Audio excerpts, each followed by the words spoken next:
So how do we help ourselves in these situations?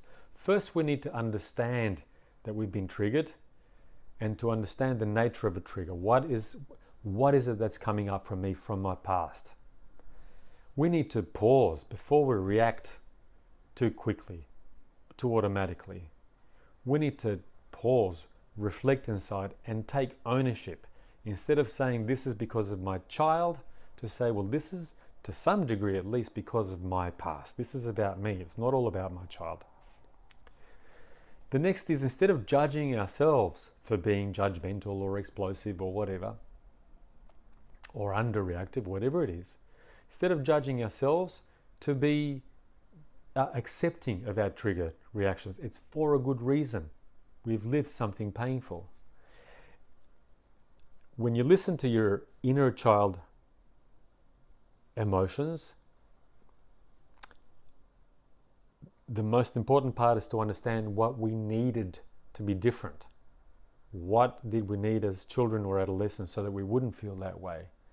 And then when you look at your child, you'll now understand what your child needs. So the inner child journey that I want to show you in a few moments, that's not to use in every occasion. Absolutely not. It's very often what you need is a response to your child and to learn how to respond better, because it's good for us as parents to continue our learning process. This is the inner child journey that I want to show you is a 5-step process, is a reflective process. It's not that it's useful all of the time, but it comes in very, very useful relative to those situations that repeat over and over again like a pattern for you as a parent or a carer. Whatever triggers you the most at the current stage of your child's development, that's what you can work with. And the good thing is it'll bring you healing as well as your child.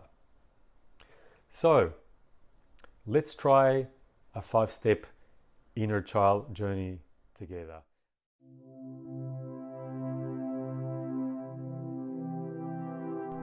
And please feel free to take an image of this slide. I really encourage you to use this process as often as you need to for the rest of your time as a parent or grandparent or carer.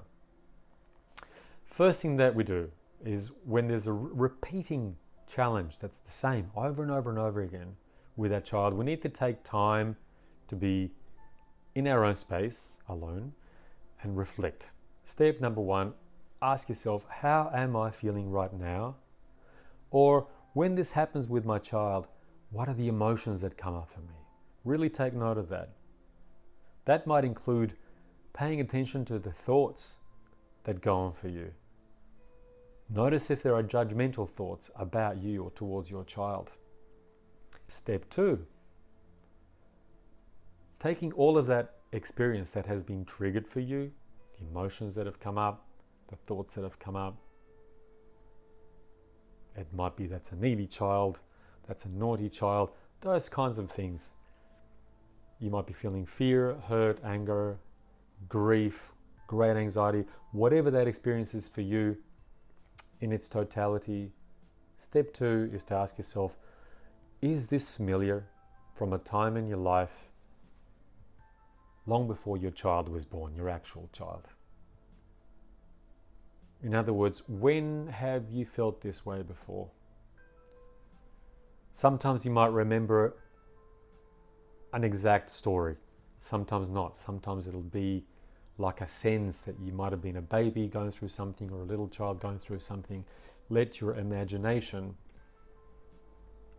paint the picture, because our feelings don't lie. The detail might be not exactly true, but the things that you imagine were happening to you as a child based on those feelings, even if the detail isn't exactly true, but the sensation is very, very true, and it matters. It really, really matters. So whether or not you have a narrative memory to accompany this body memory that you're in right now, let's look at step number 3. When you were feeling this way, uncomfortable, unhappy, hurt, afraid, etc., what would you have most needed? What should have happened differently for you? In other words, if you can wave a magic wand and have your dearest wish come true, what would it have taken to make you feel better? In fact, happy, relieved. Now, this is the most important question, the most important step in the 5-step inner child journey, because it tells you about your need. I'm not asking you to connect with the pain of childhood for its own sake. The value is when you feel the pain of your inner child and you look underneath, you'll discover a need.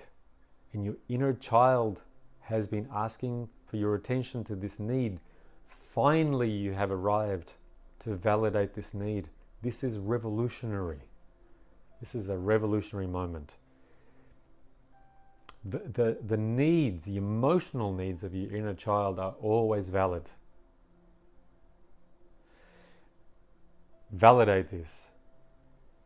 Say something to your inner child such as, wow, no wonder, I understand.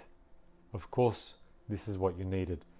You needed to run, you needed to push away and say no, you needed someone to hold you, to protect you, whatever it might be that your child wanted when you were going through this difficult and frightening time.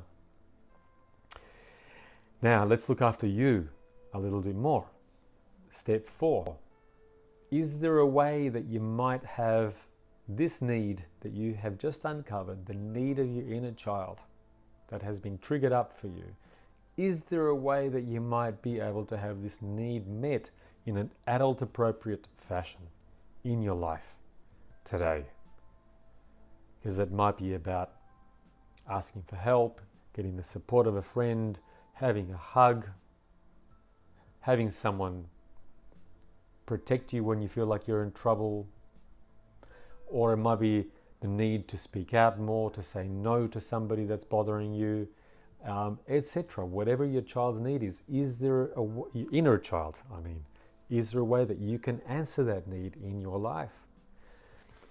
If not, at the very least, you speak with your inner child internally and say, I understand that need. It's a valid need.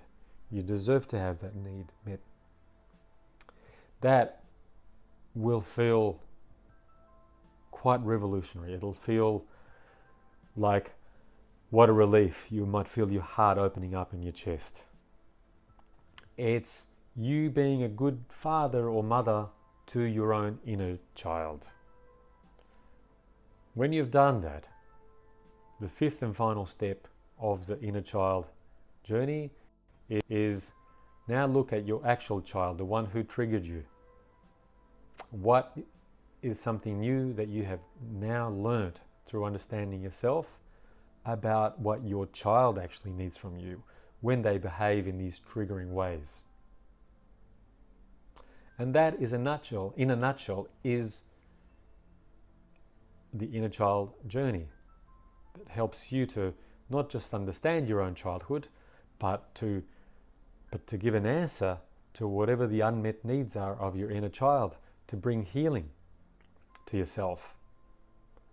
So, in conclusion, our children trigger us in exactly those places where we have been wounded as children. Our children bring us the lessons that we need. Our inner child has been waiting, sometimes for years and years, for us to finally give him or her this healing, validation and attention. Here's something else that's very important to remember. The parts of your children that you have most difficulty connecting with reveal to you the parts of yourself that were most wounded when you were a child, when you were growing up. What you have the greatest difficulty about with your child is likely to reflect what your parents or carers had the greatest difficulty with in you. That's why when parents with children, it's so important to understand and to be thinking about and reflecting upon ongoingly in our journey as parents. The greatest thing that we can do for our children is to engage with our own personal growth. As we heal ourselves, we heal and empower our children. So parenting is not like a finished product. None of us arrives at this sense of perfection. It's a growth pathway, and perhaps the greatest personal growth journey that you'll ever undertake. And I will leave you with this slide. Parenting is the greatest personal growth journey. We cannot be perfect parents. We have our wounds, we have our life stresses, but we can always be parents who are willing to learn, to heal, and to grow. Our children will bring us the lesson. And with that, I again want to encourage you to always be curious about how your past has affected you, to be interested in yourself on that level, to validate your inner child's needs, and in so doing, you will find that your relationship with your own children and your capacity for empathy and presence and to be able to respond from a place of choice instead of react, all of that will blossom more and more and more. So I do encourage you to use that inner child journey for yourself whenever necessary, and hopefully for the rest of your journey as parents, grandparents, carers, and teachers. Thank you very, very much for being with me